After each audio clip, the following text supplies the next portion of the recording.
All right, so I don't have a gavel, so I'll like pound my fist to call the meeting to order, and we'll stand for the Pledge of Allegiance. Back there. I pledge allegiance to the flag of the United States of America and to the republic for which it stands, one nation, under God, indivisible, with liberty and justice for all.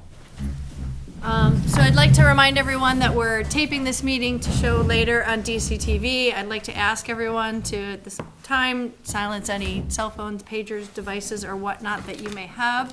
Mr. Oliver is running late. He will be joining us shortly. But I think at this point now I get to, we need to do a roll call, and then I will hand it over to Dr. Gifford. Joan. Mr. Jones? Yep. Dr. Karafotis? Here. Mrs. Amaral? Here. And Dr. Jenkins? Here. So now I guess I get to hand it over to Dr. Gifford to help us with the organization of the committee. You do, and obviously we'll be organizing, and we see we have our new member here tonight, Kathleen Amaral. Welcome. So, Welcome. At this time, I'd like to take nominations for Chair of the School Committee.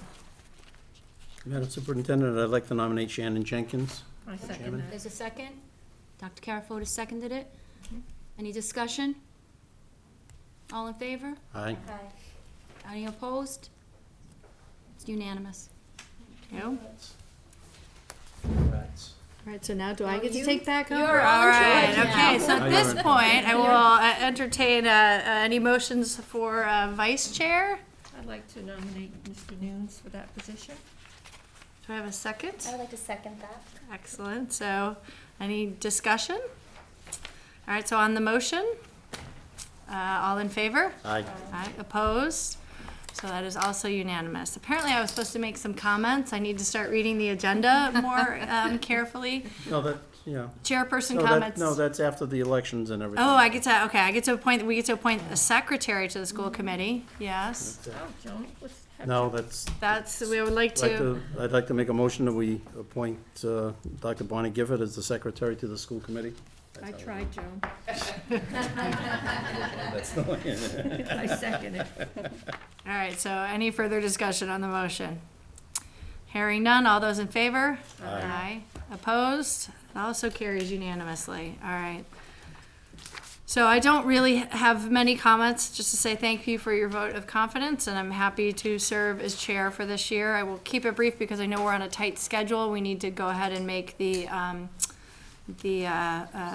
joint meeting, but I'm looking forward to working with you all this year.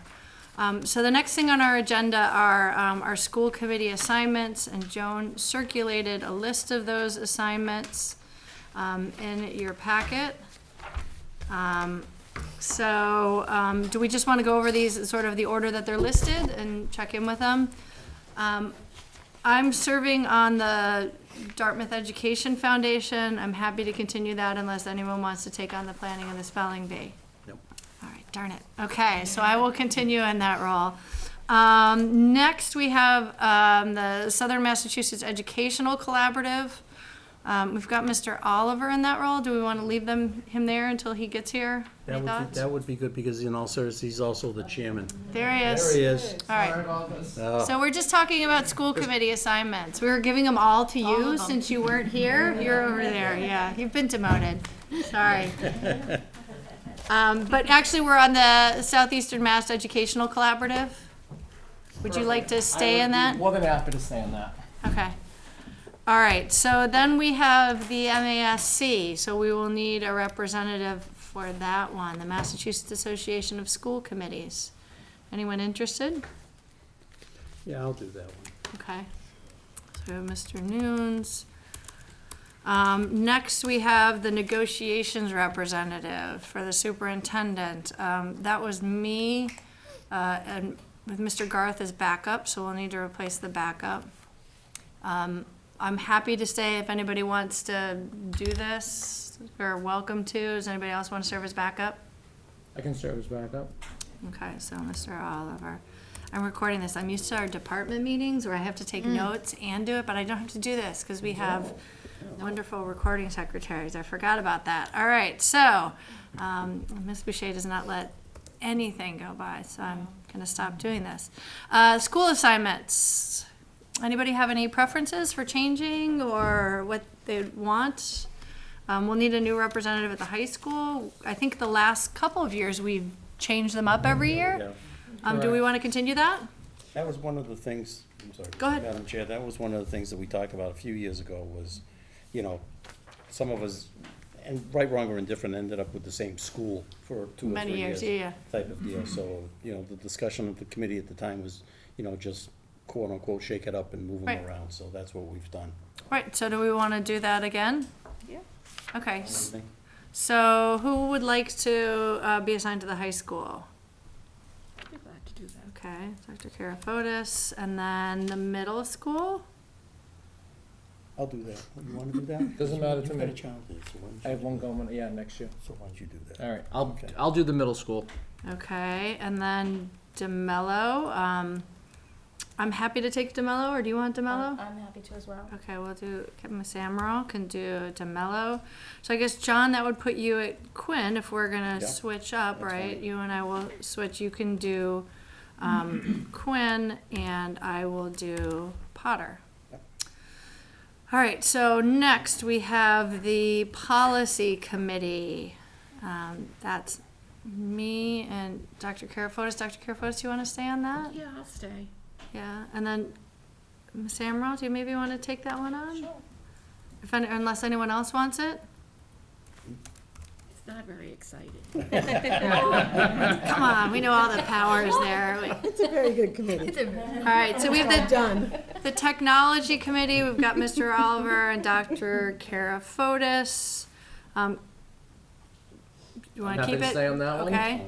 Put Mr. Nunes on the Technology Committee. God, yeah. Who's the abacus? How about we keep you on the Fields and Facilities That's Committee? fine. And I'm then, does anybody else want to step in for where Mr. Garth used to be? Where was he? Oh, He was in the Fields and Fields and Facilities. Do you want to do that, Miss Amaral? It's not, I'm not a happy lot to, of sure. work. All right. And then the Budget Committee, we've got Dr. Karafotis and Mr. Oliver. I think you guys have developed some expertise there, unless anyone else wants to step in. If someone wants it, they can have it. Otherwise, I'll be more than happy to stay on. Okay, why don't we keep you two there? I mean, I can, if somebody has an issue, I can float in. Okay. That's fine.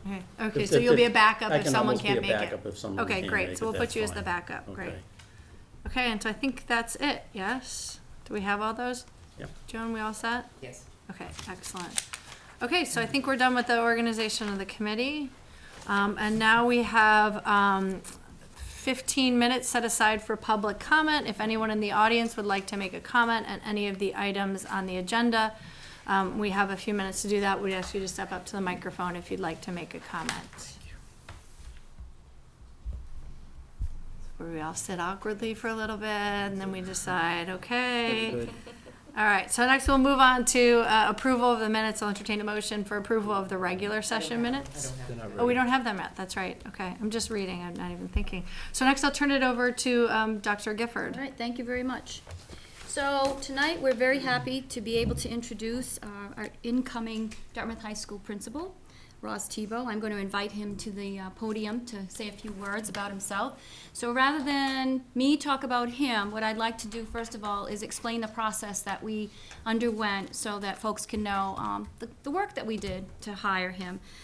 So when we advertised for the position, we then did screening for folks that met our qualifications of what we were really looking for in our next principal. We had a screening committee of 9 folks. Was it 9 on there? Mr. Nunes was one of them. We had parent rep, teacher rep, admin, etc. Those folks did the interviews and sent me 3 names. I then interviewed each of the candidates for about an hour on another day. We did extensive vetting through phone calls and references, etc., of all 3 candidates. We visited their schools for about 3 or 4 hours each, where we were able to tour the schools, really get a sense of what was happening, what kind of leadership that person was providing, and we also met with a focus group in each one of the schools and got to really, again, hear about the candidates. So from there, we felt that one of the candidates didn't quite meet what Dartmouth was looking for. So we screened that person out and ended up with two wonderful candidates. And they both came and visited the high school. They were able to sit and listen to or ask questions from the staff. They sat with a student group, they sat with the leadership team, and toured the school. So we then, of course, kept poking our heads in and listening and seeing what was happening, and then met with the leadership team to kind of get their feedback. I might say also, prior to the process, we also put out a survey for any of the staff members that wanted to participate and got to tell us about the leadership qualities they were looking for. We also had, I think Ms. Xavier met with a student group and also got some comments from them. All of those comments we read through, we provided those to the screening team, so they had that sense in their mind of who the staff and students were looking for as they interviewed. So anyway, we chose Ross Tebow, and I'd like to introduce him to tell us about him rather than me telling about him.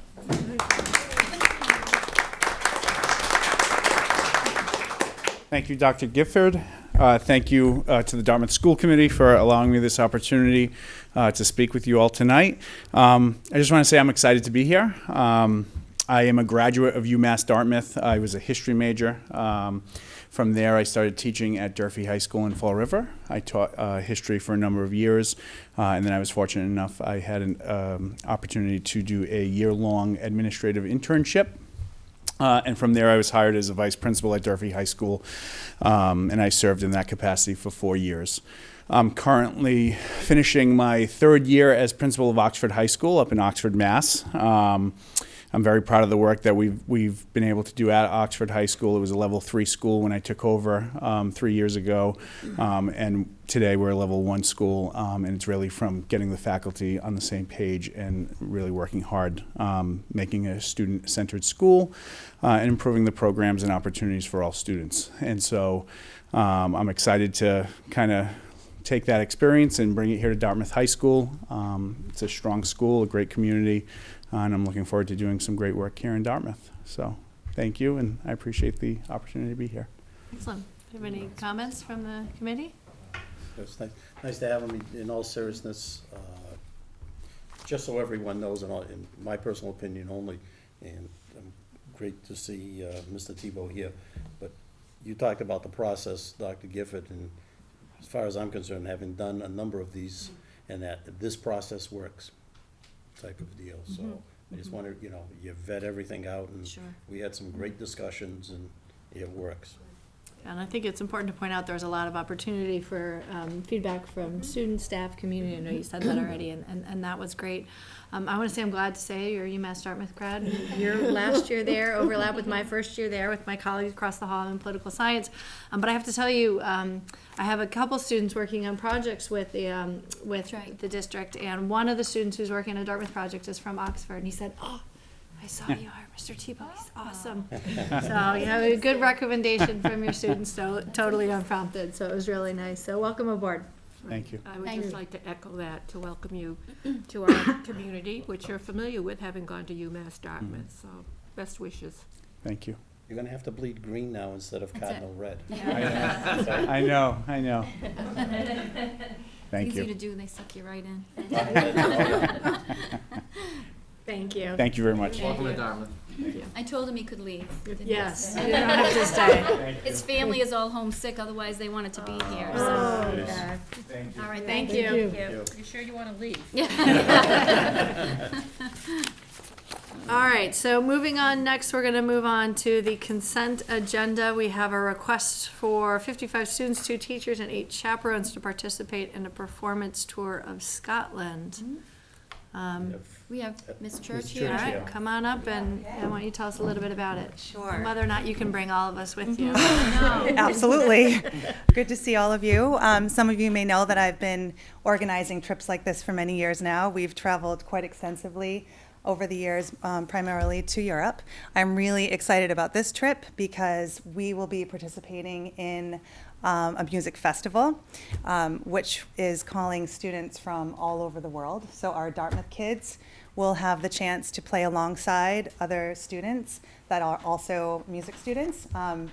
And the people that organize this trip, I have known of for a very long time. They're famous composers and conductors and musicians. So that's very unique with this experience. It's a 9-day trip, and it's in July, which is really nice because it doesn't conflict with any of the sports activities. Typically, we travel in April, and that's been difficult, but this in July, I don't think we'll have any conflicts.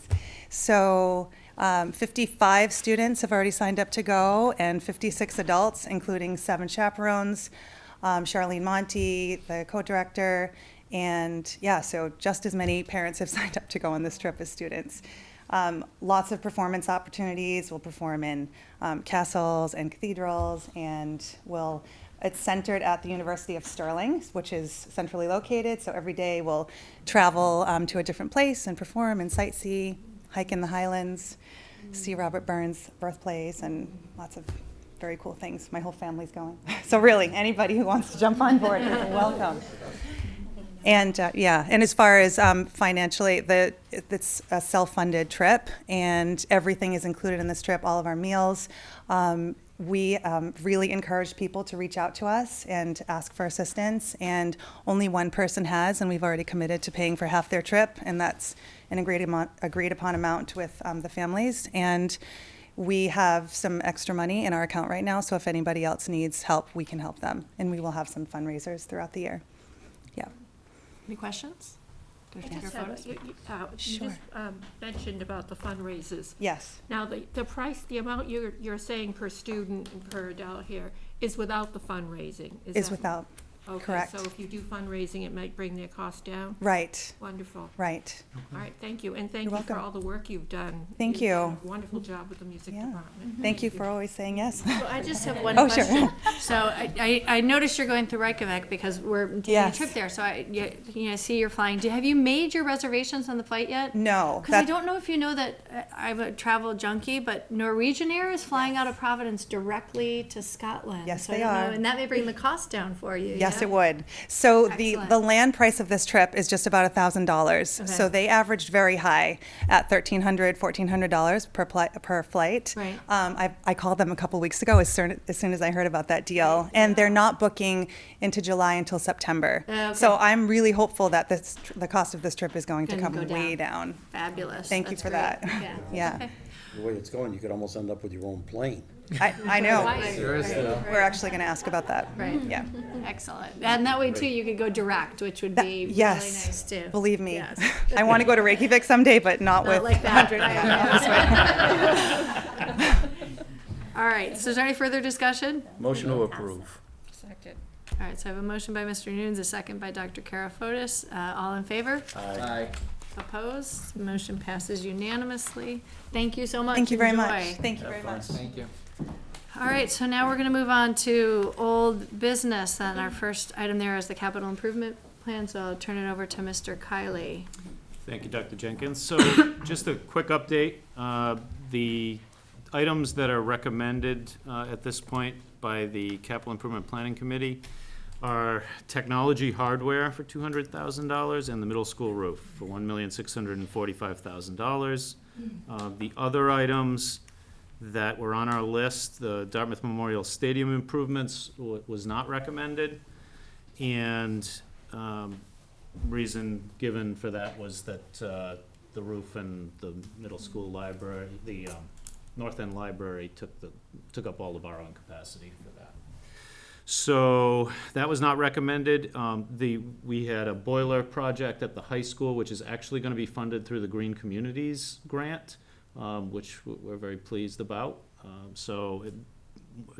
The Green Communities grant, in conjunction with Eversource rebates, will fund that project. So we're going to continue with that this summer. And then the other items on the list will be considered for fall town meeting, including flooring replacement, classroom furniture, replacement of doors and hardware, and playground improvements.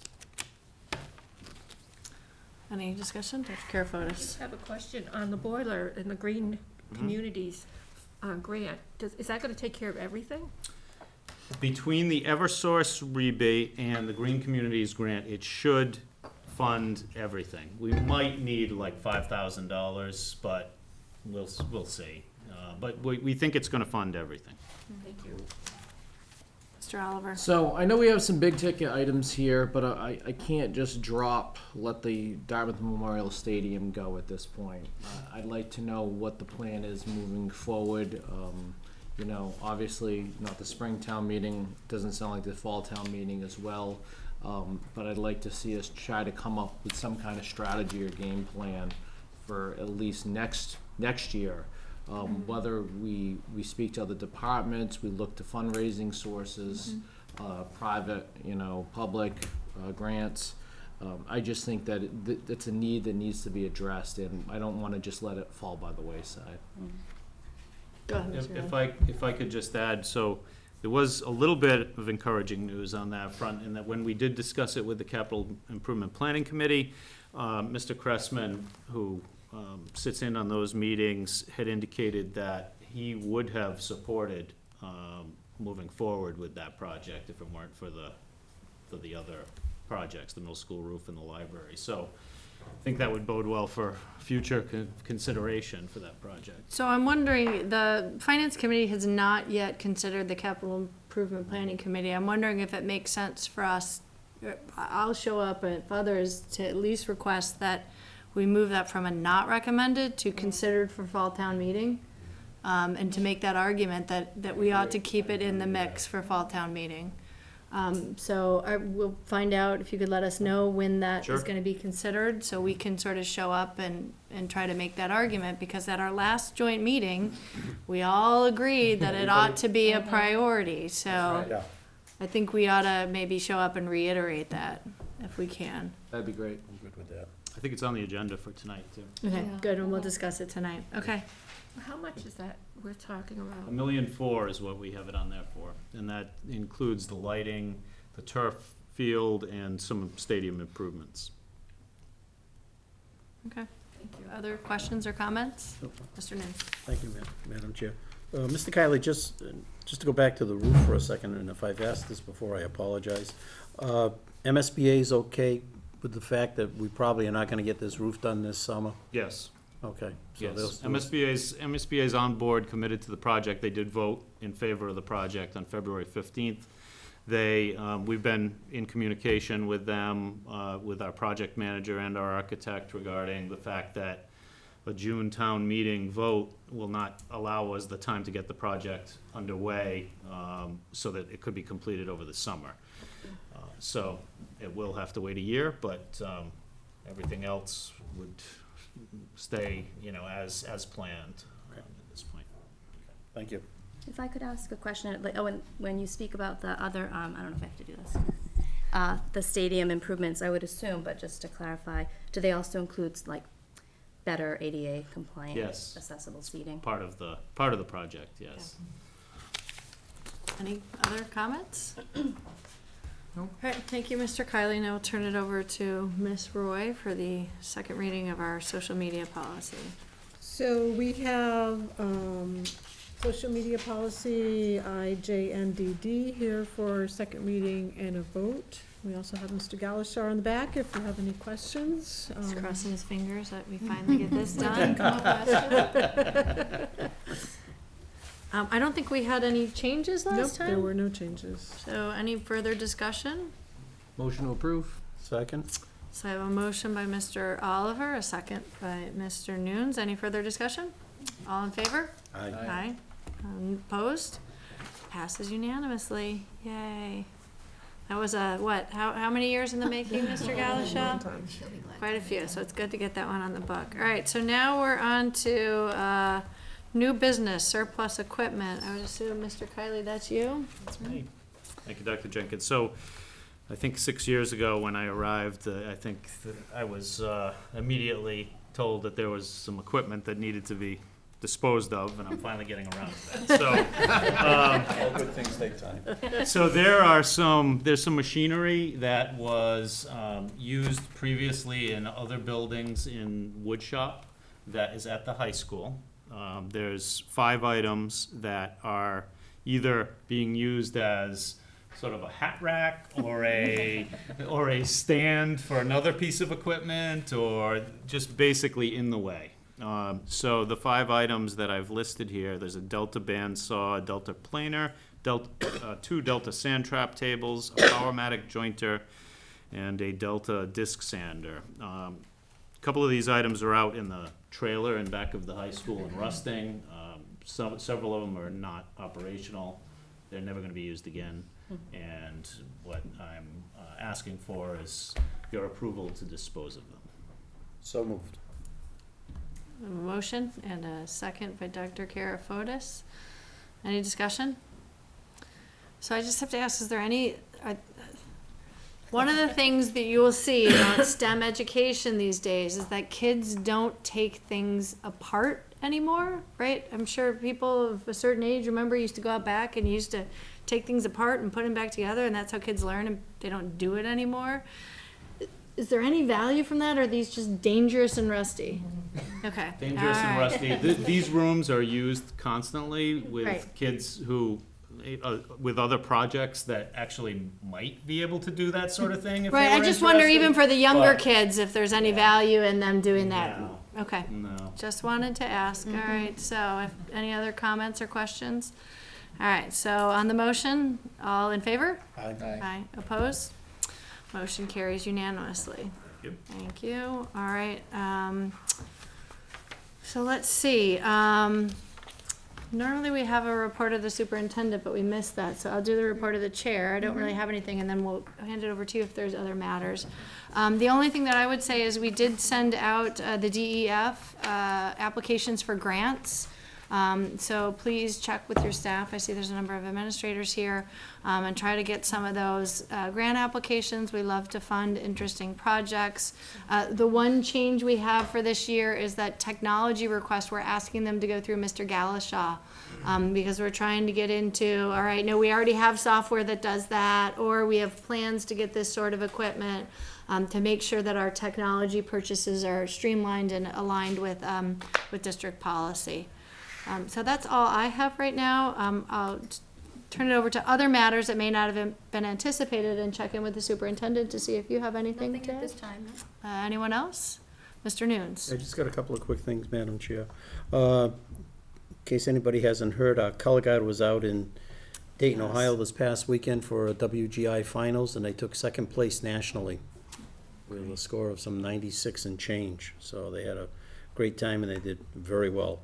Our percussion was up in Salem on Saturday for NESBA finals, and they scored a 99.2 out of 100. So this coming Saturday night, if you haven't had a chance to see percussion perform, we're having our annual night of percussion Saturday night at the high school. We'll start out in the auditorium at 7 o'clock with the different groups and some soloists and, you know, the 8th graders and that, and then we'll move into the field house for the show. They'll perform the show for you, type of deal. And then while we're on school vacation, they're going to be leaving 6:30 Wednesday morning for Dayton for their percussion finals. And we've got color guard going to Reading on Saturday for their NESBA final. So it's a busy week for the kids. Excellent. Fabulous. Anyone else? All right, so the next thing we're supposed to say in our next meeting, we don't have a student rep to put on board, so maybe we should like put it on Ms. Amaral to like welcome her to the committee, put her on the spot. No, we want to. Ms. Boucher, or what, will you remind us all when our next meeting is? April 24th. April 24th, thank you. So now what we're going to do, I've consulted with our scholar of school committee rules. I will entertain a motion to adjourn to our meeting across the hall Recess. with the select board and the finance committee. We're going to recess this meeting, Madam Chair, to the Selectmen's meeting room for a joint meeting with the Board of Selectmen and the Finance Committee, and we will return to open session. Yes. I second that. Okay, so, and do we need a roll, no roll call? So, all right, so we'll just, any discussion? All right, so all in approval? Aye. Opposed? All right, so we will come back into open session and go into executive session when we are done with our meeting there. Perfect. So, thank you so much. And 6:30.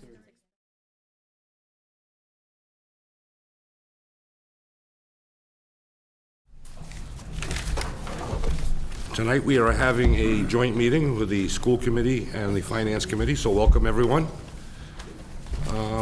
Let's see, I think the only new member is Kathleen. I don't know if you want to introduce yourself so everyone knows Hi, who you are. Kathleen Amaral. I'm new to the school committee and very excited to be a part of the school committee. Great, welcome. We always have a great time, so, Yeah. despite what John would say. Let's see, first thing up on the agenda now would be the FY 2018 budget. David, are you going to speak to that, or is Greg here, right? Sure. No, Greg is here. One of you, please. Why don't I Sure. start it off, and if That'll be Greg great. has anything to add, we can add, but as I said before, I apologize for forgetting to bring in the gavel, because my focus was trying to find out where the House Ways and Means budget recommendations were, and I just found out that I knew they were being released today. Couldn't get any information at first at 4:30 as to where things were with Chapter 78, but we did find out now that Chapter 78 is increased by an additional $10 from the governor's recommendation per pupil. So we were at a point where we had a $20,000 deficit. This now turns us around to having probably a plus about $15,000. So that's the good news, that I think we pretty much have a balanced budget right now in terms of that budget. And what I think that does is it provides some of the recommendations, I believe, that the Council on Aging was looking for, but it doesn't provide all of the recommendations that they were seeking. And that's been some of the reduction there. We also did a little work with the DPW, and we found that we thought there was some double counting that was going on there that we've corrected and rectified between our system. And we also talked to the police chief and had him make one adjustment to his budget that he had agreed to before. So, puts us, I think, in a good position. It also provides us with the school, providing us with, I believe, what the school committee is looking for in terms of their budget. And it also provides what we need to provide to the Greater New Bedford Vocational School in terms of their assessment. So that's where we are, and it's been a good effort on everyone's part. Thank you, that's very good news. Certainly better than some other years we've had. Any questions from either group on that, or my own group here? I have just a simple question, I think. I noticed on the projections for the next few years, there is 1 year, the FY 2018 projection, that is positive, when all the others are negative. I'm just wondering what makes that year positive. Greg, do you want to answer? I think I know the answer. Talking about which year are you? Fiscal year 18 projection, it's with the 1.25% COLA, Okay, well, non-school. There's, that's based on a pure formula. So that is, if we had used the budget to the formula, you would have a surplus. That was not factoring in this additional Chapter 78, so that number would be higher. But that's actually this year, upcoming year's budget based on the formula. Okay. So if you look, you'll see a line that says fiscal year 2018 preliminary recommended. That's what we actually requested and recommended versus what the projection allows for. It's in the next column. Okay, so the projection for 19 and 20 uses the same formula, so those numbers are accurate at least by your According to estimate? the formula, yes. So- Okay. Thank you. Anything else on So budget? it's another big way of saying we asked for a little more than the formula in 18. Okay. John, do you have a question? Yes, I have a question on legal. legal counsel services. I'd like to know how that is broken down. Is that all going to one legal counsel? No. I don't know if we have the detail, but I can get you the detail. My memory of it is that there's about 60,000 that goes to Labor Council. There is roughly, I'm going to say, another 20,000 or so that goes to special counsel.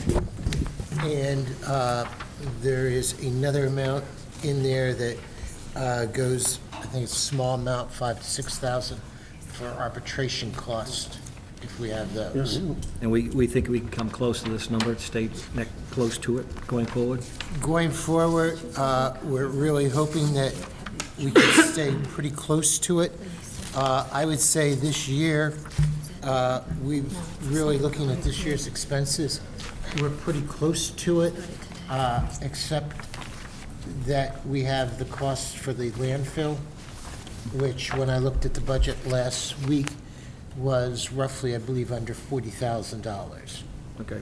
And the other thing was we're going to be a little close to the special counsel amount, but I don't see it ballooning or being as much as it was a year ago or 2 years ago.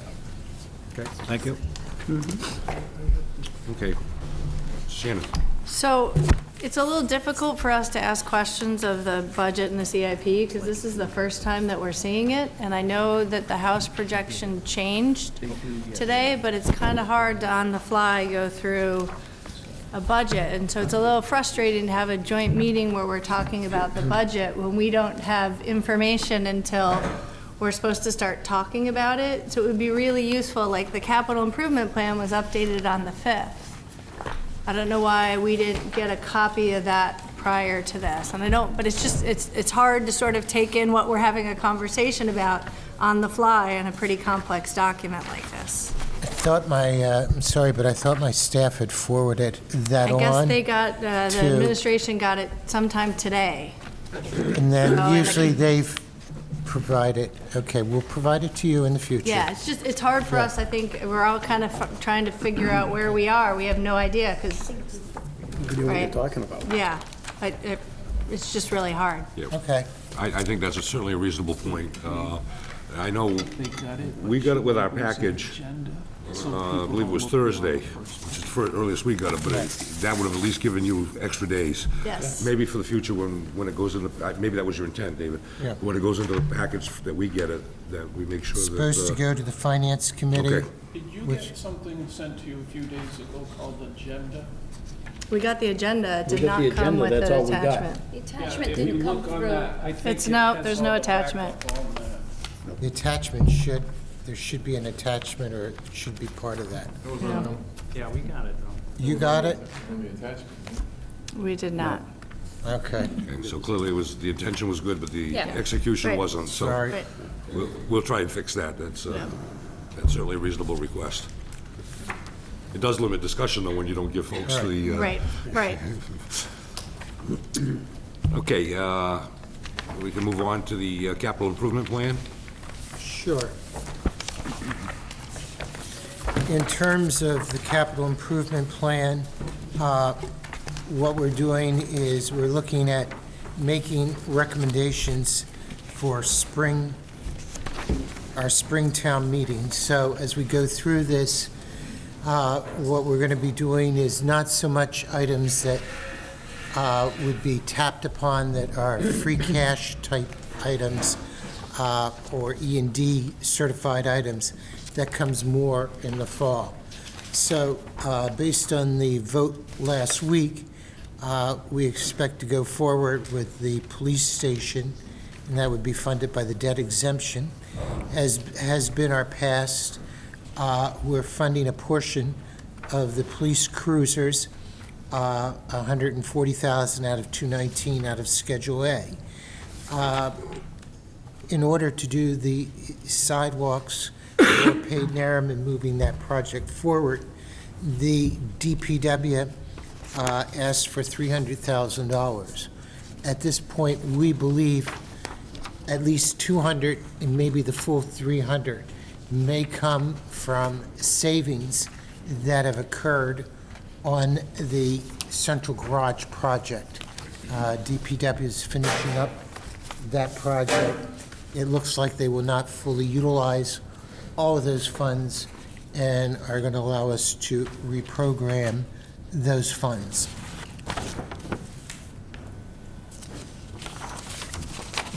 Moving on, we're putting in as part of the schedule for the library, the borrowing of $1 million. It's $1 million we borrow in June, $700,000 from free cash in the fall. In the schools, we're doing $191,000, almost $192,000 out of the $200,000 school and technology infrastructure. So we're almost to the point of fully financing that under the Schedule A. And that was an initiative that was started, I'm going to say, probably about 6 years ago by, he was Selectman Trimble at the time, who was concerned that we were budgeting capital items such as technology and cruisers more or less out of one-time revenues, yet they were items that we were consuming on an annual basis. So we're almost to the school department taking care of their needs that way, which is a policy that we started a few years ago. The other item is $1.6 million for the middle school roof replacement. And I guess what I'll do is I'll just kind of stop at that one and maybe allow Jim Kiley to say a few words maybe about that and update what's going on there. Sure. So, thank you, Mr. Pressman. So, the middle school roof project, the estimates came in, and it totals almost $5.9 million to complete that roof project. The MSBA, we're partnering with them in the project. They will participate for 53.32% of eligible costs for the project. Needing this money in June is problematic in that we will not have time to actually do the project this summer. So it's actually going to get pushed off till the following summer, but we do need authorization and to plan ahead so that we can do this right for the following summer. There wouldn't be time to bid out the project, get in submittals, and actually order the materials for the project in order to be able to get it done during the summer. It's a huge roof, 37 different roof lines, different roofs, and so that would be pushed off till the following summer. But the funding would need to be in place so that we could actually bid it out. Jim, does this force you into doing any repairs or anything temporarily? We've had some, as you know, some heavy rains recently, and some new leaks have sprung up, and unfortunately, we may have to do some temporary fixes. The temporary fixes on a roof like this, it's a gravel roof, so it's not the easiest thing. You actually have to go up there and try and figure out where the roof leak is coming from, and unfortunately, when water gets into the building, it tends to run places, run across beams, so where you think it might be may not actually be where the leak emanates from. And then, of course, some of our leaks are just dependent on the direction of the wind and flashing and other things. So it's going to be challenging, but we're going to do the best we can. We have some leaks that we've been living with for some time, so some of these might become more leaks that we're living with for some time until it's fixed. Does anybody have any questions on any of this so far? Okay. Okay, moving forward. We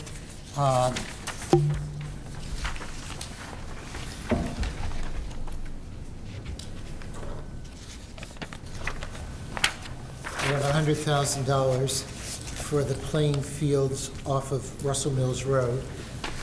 That gets into the issue that was discussed concerning the Gidley School ball fields, and the select board's request that there be a CIP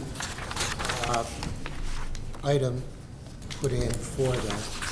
So we did that. And then the other items that we really have for the rest of the projects here of CIP are all really sewer enterprise, water enterprise type capital projects that we fund usually at this time of year rather than waiting till the fall.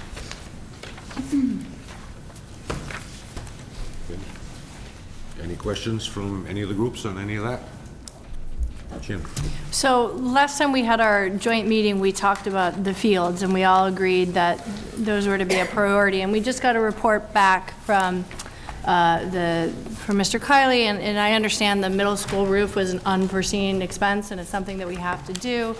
But our other items that were not funded were voted to be considered for fall town meeting, with the exception of the fields, which were not recommended. And I think it's maybe fair to say that it's the consensus of the committee that we were disappointed that the fields won't even be considered for fall town meeting, given that it seemed to be the consensus of these three boards at our last meeting that that was an important priority. And we're, I think, kind of wondering whether our other bodies might be at least willing to leave that in the hopper for the fall town meeting to see if there's any way we can do that. Because we're still looking at, I mean, best case scenario, 2018 season, if we got it at fall town meeting. If we don't get it this fall town meeting, we're looking at 2019, 2020. I mean, we're really getting out there. So I just want to sort of put that out there for consideration as we're all meeting once again, and it seemed right that, and I get the middle school roof sort of changed this, so maybe we need to revisit and talk about it again. I don't know what the other boards think about the fields. Do you want to speak to the funding issue? Well, the overall funding issue is that what we try and do is roughly about 2 to 3 million each year in terms of borrowing. So between the school roofs and the library, that pretty much involves that piece of the item. Looking ahead to the fall, we've gone out and we're financing in some preliminary discussions, we're financing $900,000 of the program that DPW is looking for paving. That's not going to meet what their request was for paving. It's not going to address one of their other projects that they want to get started in terms of paving. We'll be able to handle their equipment and move forward in terms of those items. We'll handle also all of the school requests except the fields, and be able to fund that. We delayed the work on the front of Town Hall in the windows this past year because of the problems that we encountered with the police station and having to go in and deal with the removal of the Gidley School. So that's out there. So. And then after that, everything else is minor stuff, parks and things like that. But between that and the equipment of DPW, we're up around $4 million. So we're kind of hopeful that we'll see free cash certified at $3 to $4 million. I guess the issue then really gets in from funding is if you get it $5 million, do you want to use part of the $5 million, or do you want to set that aside like we've generally tried to do as things have come up during the year, or let it just roll into the other year? That might get you started. The other thing is, are there other, I'm not sure there's really other potential grant opportunities because most of them, I think, call for it to be a park related in terms of the park grant, or the other possibility that some communities have done is community preservation funding. But even under community preservation funding, it's limited, and the Community Preservation Committee in Dartmouth loves to have some form of restriction on its use. And I'm not sure how, we've gotten around that with some recreation items by, in a sense, making it a park and putting it under Article 97. But I'm not sure how you'd get around that whole hurdle there.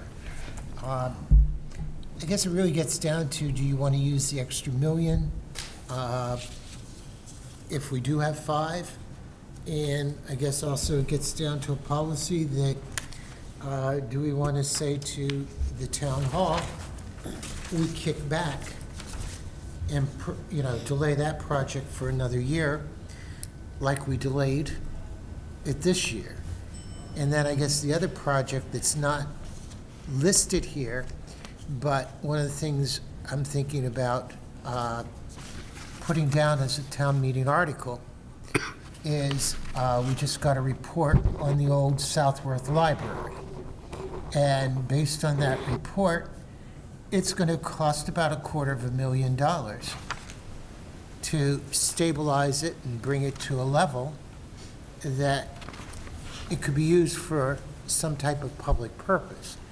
So, town meeting did not vote to sell that at the last town meeting, so I've been kicking around in my idea, maybe we put an article in that we transfer some money from another project into that project, because if that's what town meeting wants to do, is in a sense preserve assets that we're not utilizing. So, now that's the part where I'm not sure where town meeting is on that kind of a subject, but I don't think we want to do with that building what happened with the Gidley, which is, people have called that demolition by neglect. David? Mr. Chairman, at this point, I'm speaking certainly for myself. Quickly, in regard to the Southworth Library, my sense of that last meeting, at town meeting, was that people were saying they were under the impression we were voting just to get rid of it, as opposed to putting a group together who could decide what to do with it. And I think that it would be prudent for us to get a group together, which would include historical people, as well as other town officials and whomever, to decide what we should do, and then bring it to town meeting, as opposed to say, I think the impression there was just to get rid of it. And it may, in the end, that may be the result. And I would certainly propose at some point that we, maybe for fall town meeting, we present something, we present something to town meeting that is a result of a group of people coming together with and presenting an idea that would be prudent, as opposed to just get rid of it, as we went through with the Gidley building the first time. The impression there, I thought, was let's just get rid of it. And people said, no, we're not ready to decide that yet, as opposed to, let's think about it and present it to you next time around. So, but as far as the field is concerned, I think the field is an extraordinarily different situation. It deserves much different care than anything we've done that I can think of recently. It's used by townwide. It's beating to death, and we're going to lose its utility. And we have a short use. We don't have enough fields there. And I heard you say and talk about grants, and I don't know about, excuse me, I think that pursuing that in a way that is different than we tried to do before, working with our grant people here in the town, as well as other avenues of all kinds, and then to come back once again, but to an intense look-see as to what our choices are. But just to say we're going to kick the $1 million down the road again, I think is a bad mistake. I, for one, I certainly would be privileged to be part of some kind of group to say, okay, what are our choices, and what can we come back to the town with, knowing that we're just not going to come up with $1 million, but what's out there that we can find, and what can we present, as opposed to just wondering what we should do. Stanley. Excuse me. I shared this with Mr. Kiley. There are cities and towns not so far from us. The town of Plymouth has two fields.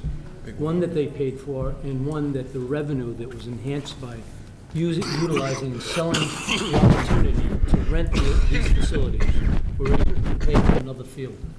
So this is a revenue enhancer also, and we need to think about this. It's a great, I'll send it to anybody, Mr. Kiley, I think send it to all of you. And you need to look at it as not just fields for Dartmouth itself, but that Dartmouth, the town of Dartmouth could receive a good deal of money yearly. Weekends when it's not used, on a Sunday, or maybe anytime, rental to college, to tournaments and such.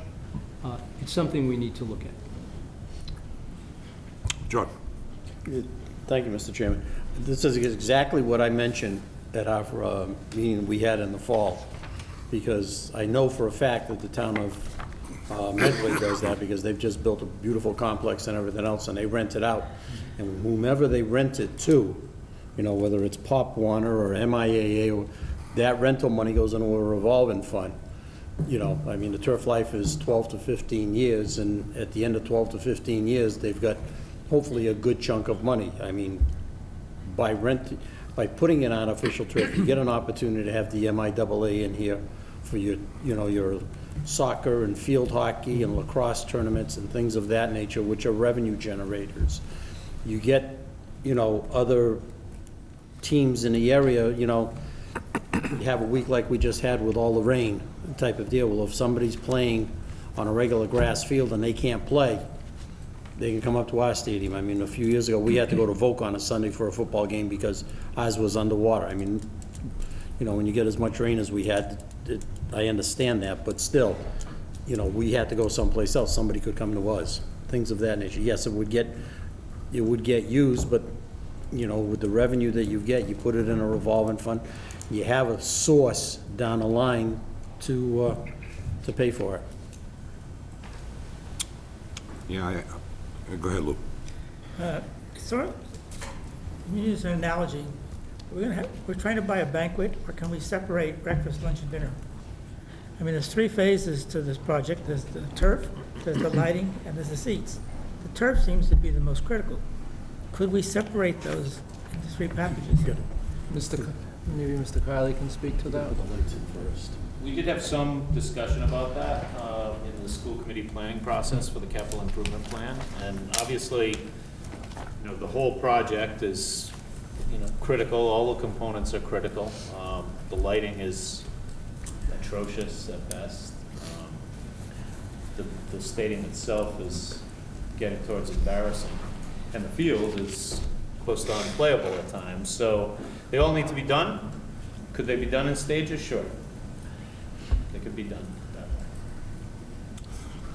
way. Let me see. As I remember, the CIP committee last year recommended that this be handled through a debt exclusion. And I think the plan is trying to not go that route, trying to use money that we have. Now, that just means waiting a little longer. Now, I don't know if that's, you know, I mean, it's certainly up for discussion on what is the right thing to do and what are the priorities in town and what should be done.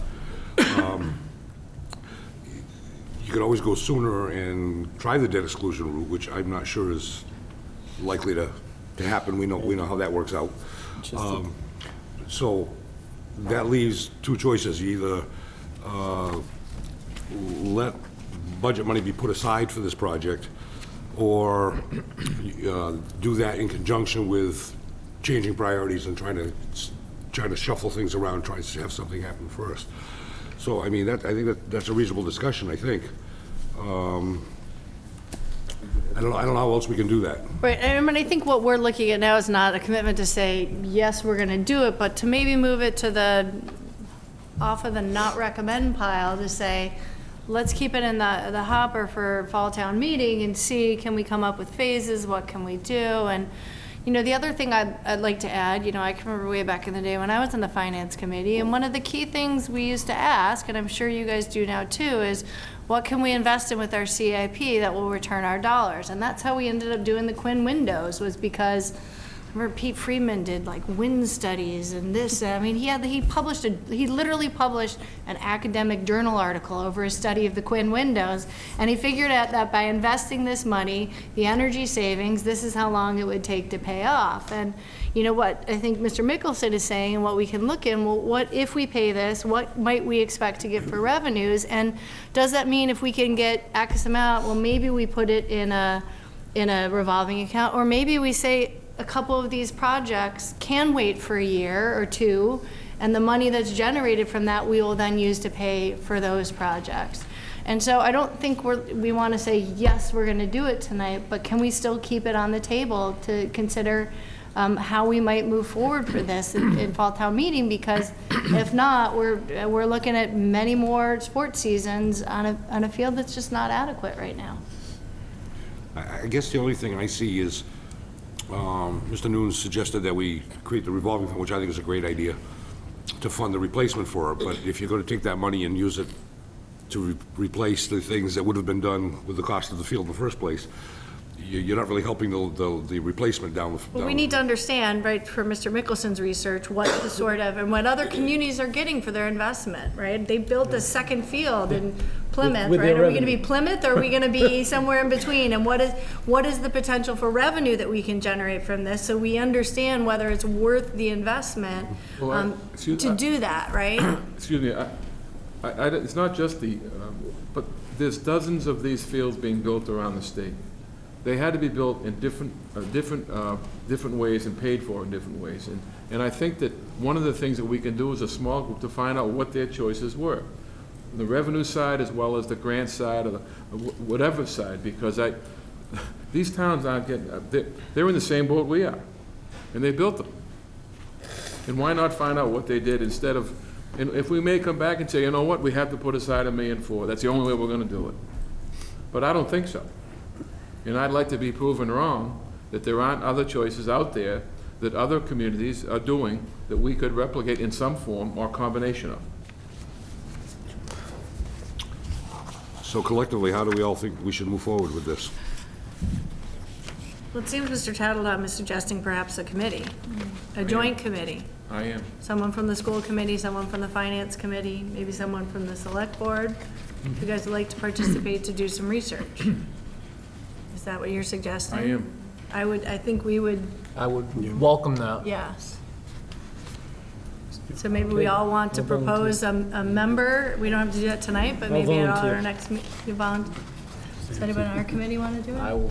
All right, so we got More than Mr. happy Mickelson to. and Mr. I'll have Oliver. my chat. Mr. Tattlebaum. I will. All right, excellent. And we may find that, to ask others who are in maybe the Yeah. construction mode or Yeah. whatever, to ask us to add on some Yeah. stuff. Yeah. And I'm willing to say, look, the police station was defeated on the renovation. We went on the premise that people wanted a police station new in a different place, and we were proven correct. But they could have turned around and voted against that too, but you know what? People wanted a new station in a new place, and I think the field is the same kind of opportunity. It's a project that needs to be treated with the care that it deserves. And let's find out the different choices there are out there, and I think it would be very helpful. Agreed. I'm okay with the committee, especially with a three-person start, that we have one from each. I don't know how everybody else feels about that. I don't know if we need to do something formally to create that, or we can just do it. Just do it. Do it. Do we need to talk about the fall town meeting and the fact that maybe we should consider in some form that we shouldn't just take it off the table for until 2018? I don't know how to do that, or if we should, or if there's a difference. I think the message of the discussion is that it's not off the table. Okay? And there seems to be a decision among the group that a representative from each body is going to form a committee and explore the various options. And one of the things that I'll just throw out as what I call the simplest option is if the school department can advise how much the cost would be to do the design work. Because is there a way of, say, financing the design work at the fall town meeting and go all the way up and have a bid ready for June of next year? And then what's the construction timeframe? No, that would be good. So that if it was funded the first Tuesday in June of next year, the contract could be awarded the next day, and could it be done by the beginning of the fall season? Those, I think, are some, what I was going to toss out as possible items to consider. That'll work. That'll work. Mr. Chairman, at our next meeting, I'm going to bring it up. If anyone else wants to serve from our committee, I'd like to, if they want to step forward, that'd be fine, but I want to make a final decision. Okay. I certainly will do it. Thank you. That's fine. Thank you. Everybody okay with the plan? Yeah, thank you. Great. Thank you. Thank you. Okay. Frank, question for David, Sure, just Mike, backtracking a little bit. Yep. When we met with Mr. Hickok, you mentioned issues with the bridge, of course. Right. And a timeline to try to get that corrected, while the causeway is happening and all that. And is there anything that we can do to push things along, or with grant money, or whatever the case may be, so that they can all get done at one time? Really gets down to MassDOT, and I know our legislative delegation is working on it, but if you wish to encourage them to do anything they can, but it's been all submitted to MassDOT, about $1 million worth of work, particularly on the center pier and rehabbing the center pier. And we believe that there's still $1 million of available funds, so that if MassDOT within the region approves it, it should be able to go forward. And will that be in the same timeline with the causeway and It would be in everything? the same Okay. timeline as the causeway, yes. Okay. Okay? Thanks. Bless you. It's going around. Okay, we all set? School master plan, sounds like it's next. Sure.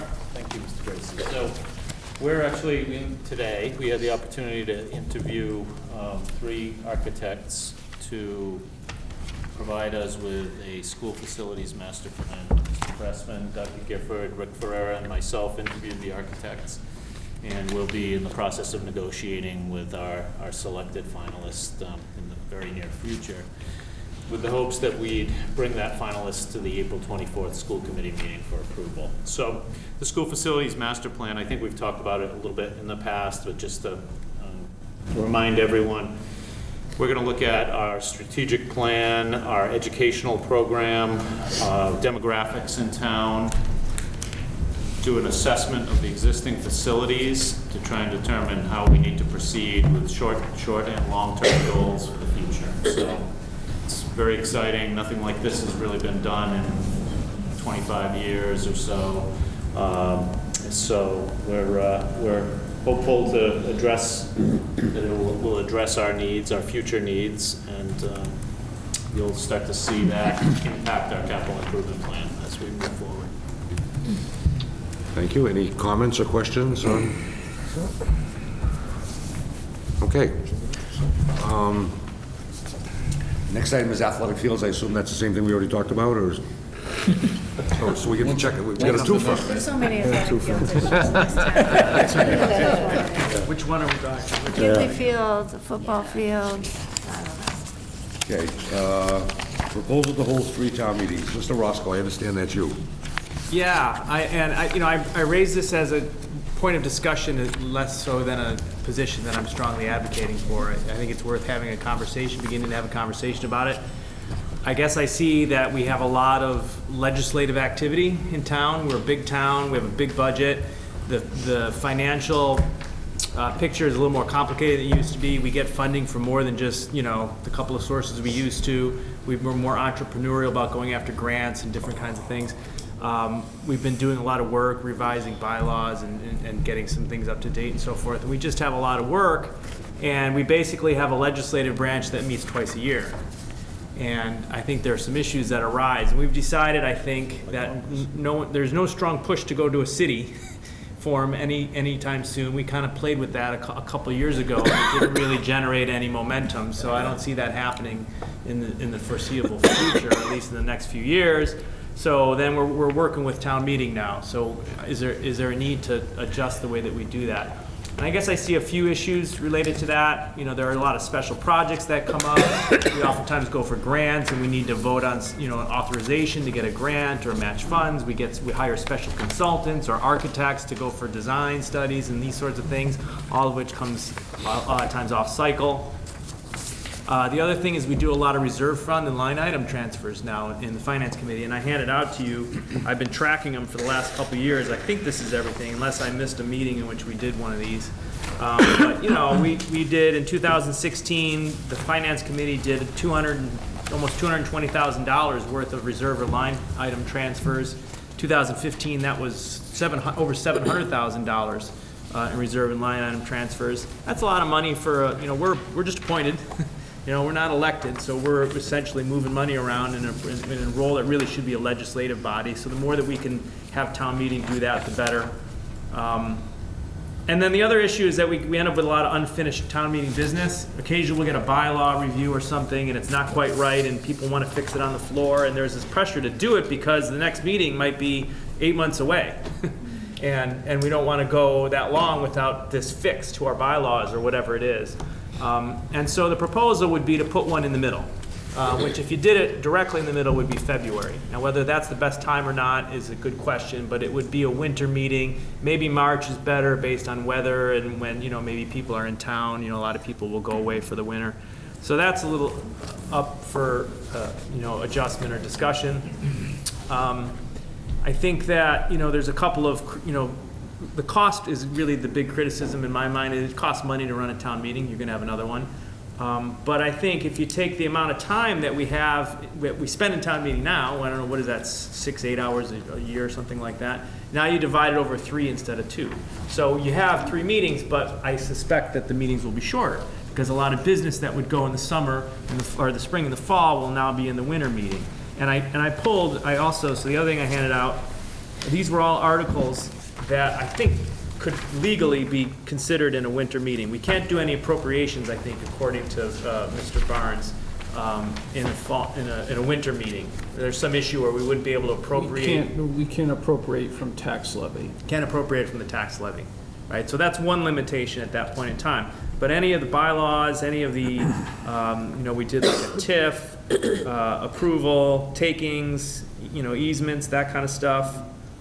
You know, a lot of these things could be considered, and I would imagine probably what would happen is a lot of, you know, like the planning board would put things forward for the winter rather than the spring meeting if they wanted to do a big bylaw change. So it would make the spring meeting probably more focused on Schedule A and you know, the enterprise funds and so forth, revolving funds we've got to reapprove. Fall would focus more on capital. And then that third meeting would give us an opportunity to take up some of the non-financial stuff, non-budgetary stuff, and anything that comes up in the intervening months, so that you wouldn't really have more than 4 or 5 months until the next meeting. We talk about, you know, even just tonight, you know, like doing the, you know, getting a design, you know, approved or so forth, or authorizing the school roof. We could have done that this summer if we had had another town meeting. I mean, I think we became aware of that in February. And now we've got to push it a whole year because of the timing of town meeting, which may ultimately end up increasing the cost. So again, I'm certainly willing. I think there's some reasons to consider it. I think there's probably some drawbacks, but you know, I think it's worth having a conversation about. Certainly, you could try it, you know, for a cycle and see if it's worthwhile. You know, whether it generates enough business to justify a third meeting, you know, or not. But again, you'd want to have enough lead time so that the boards and agencies that might generate articles, say for June, would know to generate them for February, March. So they'd have the lead time. I would say that having sat over there in one of those seats, I understand the driver for this, and I agree with you. There's always was a lot of things that felt that really we're making a decision that town meeting really should have made or should be making. But I would also point out that by construction, by the way the system is set up, I mean that is your job. You become the extension of town meeting, and while it's uncomfortable and you prefer to do it the other way, at least there is a way to do it. Okay. But the other thing that really bothers me about this is that, and this of course is one of the problems with a town meeting type structure, and I'm not against town meeting, but as your town gets bigger and bigger, town meeting becomes more and more important to hold those discussions. We have a problem now getting enough people as town meeting members, and two, we have a problem populating the seats at some meetings. I'm not sure by increasing that by 50% is going to help the situation. I'm not sure some people are going to say, well, the meeting's going to be shorter, but, the next meeting's going to be shorter, but I'm glad to go to this one instead of that. I don't know. It's certainly worth discussing. Well, and we talked about that, and I think it's a good question, what the effect will be on attendance, but you can kind of see it both ways. One is, oh, now there's 3 meetings, I can skip one, and the other is, it's easier to go to a 2-hour meeting, right? A lot of people say, I just can't spend 4 hours, of my day for this. But if you have a 2-hour meeting, that's doable, So we might see attendance go up. Maybe. Yep. I think it's certainly worth discussing. I understand your point completely. Any comments? Well, John? Thank you, Mr. Chairman. I think it's worth discussing. I know we've had a couple of them over the years, in January, February, because of just the way certain things have dropped in that have got to be voted on or taken care of at this particular point in time. Yeah, I agree. Will people come out type of deal? If you have, 12 zoning articles, just to say, is everybody going to want to come out and listen to 2 hours of discussion on zoning? And, you may have to find a good mix to put in there, just to make it work. But and I can understand putting all, some of the heavy duty stuff in, a February or March town meeting, because if you've got an issue and then you've got a couple of 3 months that you can get it fixed for June, that type of deal. But I think you gotta just weigh everything and make sure that you've got the right mix on the warrant. Would it be possible to get a sense of town meeting in June about this? I mean, we can sort of have this discussion but it might be interesting to hear what town meeting members think. I would do it early. Right, yeah, right. Although maybe you do it late, those are the people who would actually show up, right? Before the 3rd hour. Yeah, I mean, I think the other thing, I know this is a little off topic, but I mean, I'm concerned about, right? I think this year, every single precinct had more vacancies than candidates. And that's, I don't know if was your precinct full? Ours was full. Okay, I think, what? I think it was only one. I think it was only one, right? And so I have some concerns about, right, the size of town meeting right now and whether we need to look at that, because it's getting harder and harder. We have one precinct where there's Zippo, right? And then you have all these other precincts that are not at full capacity. We have to be really careful about any changes we make, because then you're looking at showing up and not making quorum, which is like the worst possible outcome. So, I mean, we may also, if we think about this, think about, do we reduce the size of town meeting a little at some point so that it's easier to make quorum? Because there's a lot of times when I'm biting my nails hoping that no one makes a quorum call, because I don't want to come back for the last 3 items on the agenda, so. Very true. Yep. David? We had a fairly healthy discussion about this the other night, and at this point, I think there's not a lot of support for either side. There's support for a consideration. I think maybe a good idea is we construct a pros and cons list of things why we would want to do it and what are the pitfalls, and then present that as one of the as a handout for town meeting. And I don't know if there's a sense of the room kind of thing, or whatever might be that we can construct that the town meeting allows to get us a feedback on that. Because you can construct some pretty cogent arguments for or against easily. And one of the ones is the weather in February is probably not a good idea to hold it in February, but you'd like to have it in February because it splits the calendar. But those are the kinds of things we talked about, and I think if we can construct a pros and cons list, it would be palatable for town meeting. Would be a good idea. I think those kind of things are always worth talking about. I think the decision of whether we actually talk about it or not, I think is up to the moderator. But I think I've talked to the moderator, and she has not given a lot of thought, but she's open-minded, and I asked her, invited her to one of our meetings for discussion, and she said she certainly would be glad to do that. Good, that's good. Without an opinion either way. Yep. So how should we move forward? Mr. Chairman, I think what was said a little bit earlier about getting a consensus from town meeting, the two steps. Number one, get a consensus from town meeting in June. I like Mr. Tattlebaum's idea about a list together, you know, pros and cons, and probably just put it in the town meeting packet, one of those other colored sheets of paper type of deal, but it works. Find a color we haven't used yet. You find a, yeah, but I mean, in all seriousness, it's nice because you know exactly what you're looking for, type of deal, and go at it that way and see what happens come June. I agree, but who wants to Well, work maybe, on? why don't I putting it propose together? that the finance committee be the sort of sponsor of that insert, since Sure. it's sort of the recommending Great. body for town meeting, and we Thank can you. say, Great. you know, we'd like you to consider this recommendation from us regarding the operation of I town think that's the meeting. right- I think that's the I right can place take- for it. I can Yep. obviously take, you know, I've got the draft thing. we'll I bring can- in the I can moderator. turn that into a list, and we can vote on whether it's complete and. Well, I mean, it does fit because you are, right. Yeah. You do speak to town meeting. And the other issue would be, Extension of town meeting. you know, what are the constraints, legal or not, in terms of what the voter can do and town meeting, in terms of presented with a choice? I mean, the cons are fairly obvious. Weather, attendance, cost. Those really are the only three. The fourth maybe is, are you gonna get enough articles? You know, I mean, the cost is gonna be the same as the fall, no matter what. What is that exactly? Do we know? Do you have a rough idea, Greg or David? I don't know. On a paper? A few thousand. Yeah, it is- 2,500 maybe, I think it's somewhere around there. I'd say less. Without than- clickers. Less than 5. I think really the big thing from my perspective is, it really goes back to the FinCom, is I look at how long the FinCom meets to get ready for June. And I look at how long the FinCom meets to get ready for October. And I've got to commend the FinCom members for putting in the time to do that.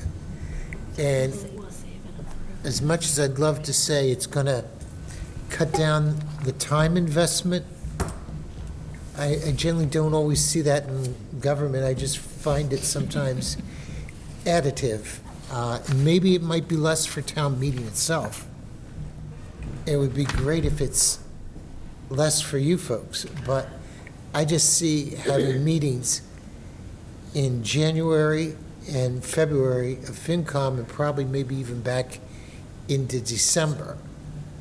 And that's really the big issue that I see with the proposal is, you know, does the FinCom want to be meeting back into December to, in a sense, meet the town clerk's requirements for sending out I can tell the you how I feel about documents, that right away. you know, 2 weeks ahead of time, you know.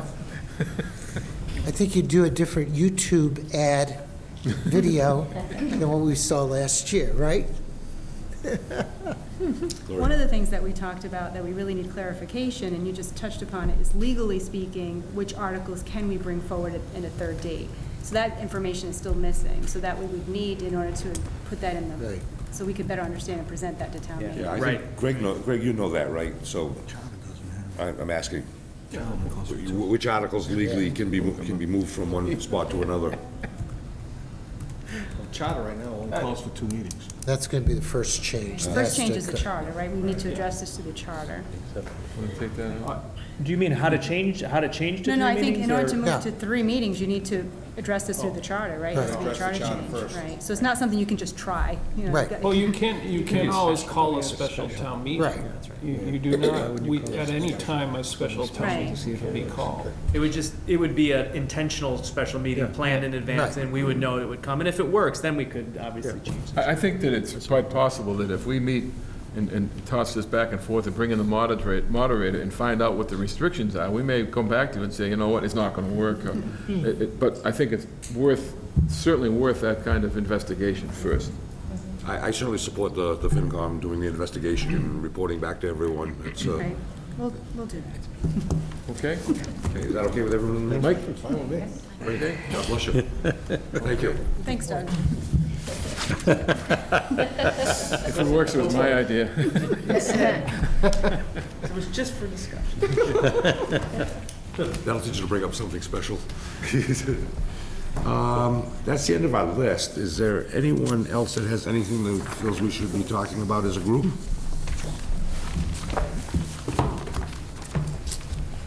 If not, then our joint meeting is come to an end. And I want to thank everyone for participation and presence. for having us. Thank you.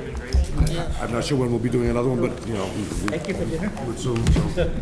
Yeah, if I had a gal for life, but they don't want me to have a weapon.